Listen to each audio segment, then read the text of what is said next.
The battle is not the end of the story. After Armageddon comes 1,000 years of perfect peace. Discover what the Bible says about Christ's reign on earth. For many, the study of biblical prophecy focuses heavily on the dark and tumultuous events of the tribulation, the rise of the Antichrist, the mark of the beast, and the battle of Armageddon. But the Bible is clear that the story does not end there. The tribulation is not the final act. It is the dark prelude to a glorious new dawn. After the return of Jesus Christ and the defeat of his enemies at Armageddon, the Bible describes a 1,000-year period known as the Millennial Kingdom. This is the long-awaited reign of Christ on earth, a time of unprecedented peace, righteousness, and restoration. It is the answer to the prayer that Jesus taught his disciples to pray. Your kingdom come, your will be done, on earth as it is in heaven. Understanding this future kingdom is essential, for it is the ultimate hope that pulls believers through the darkest of times. It is the tangible, earthly expression of God's final victory. The first event that inaugurates the Millennial Kingdom is the binding of Satan. Revelation chapter 20 describes an angel coming down from heaven who seized the dragon, that ancient serpent, who is the devil or Satan, and bound him for 1,000 years. He is cast into the abyss, a bottomless pit, and sealed away so that he can no longer deceive the nations during this 1,000-year period. The removal of Satan and his demonic influence from the earth is a game-changer. For the first time since the Garden of Eden, humanity will live in a world where the primary source of temptation, deception, and spiritual evil has been removed. The oppressive, dark spiritual atmosphere that we currently live in will be lifted, replaced by a palpable sense of holiness and divine presence. With Satan bound, Jesus Christ will establish his global government, ruling from a throne in the city of Jerusalem.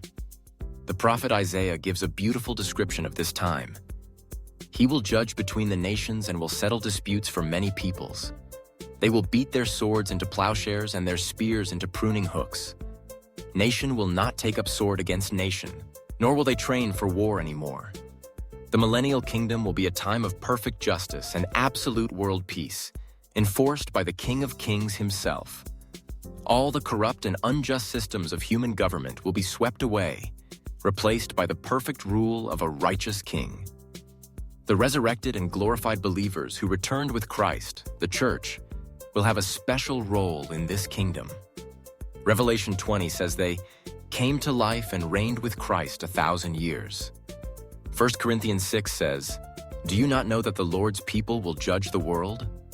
Believers will be given positions of authority to co-rule with Christ, administering his government on the earth. This is part of the reward for the saints, to participate in the glorious reign of their Lord. The physical creation itself will be transformed. The curse that fell upon the earth in the Garden of Eden will be lifted. The prophet Isaiah in chapter 11 paints a picture of a restored natural order. The wolf will live with the lamb, the leopard will lie down with the goat. They will neither harm nor destroy on all my holy mountain. The desert will bloom, and the earth will be incredibly fertile and productive. Sickness and disease will be largely removed, and human lifespans will be dramatically increased, similar to the longevity seen before the Great Flood.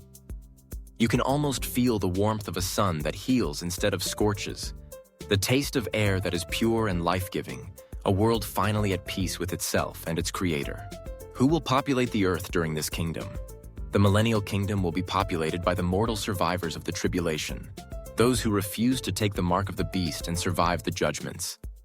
These survivors, who still have their natural bodies, will repopulate the earth, have children, and live under the righteous rule of Christ. However, even though Satan is bound and Christ is ruling, the people born during the millennium will still possess a sinful human nature. They will have a choice to either obey King Jesus or to rebel in their hearts. This sets the stage for the final, perplexing event at the end of the 1,000 years. Revelation 20 tells us that after the 1,000 years are over, Satan will be released from his prison and will go out to deceive the nations, to gather them for battle.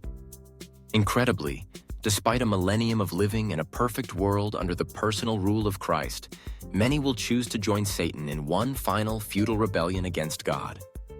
This final rebellion is swiftly crushed by fire from heaven, and Satan is then cast into the lake of fire, his final and eternal punishment. This last revolt serves a profound purpose.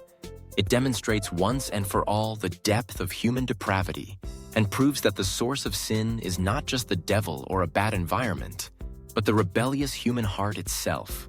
Following this final judgment, the Millennial Kingdom concludes, and the great white throne judgment of the unsaved takes place. Then God will create a new heaven and a new earth, the eternal state. The Millennial Kingdom is the final phase of God's redemptive plan for this current earth. It is the Sabbath rest of creation, the glorious reign of the Messiah, and the ultimate fulfillment of all of God's Old Testament promises to Israel and the world.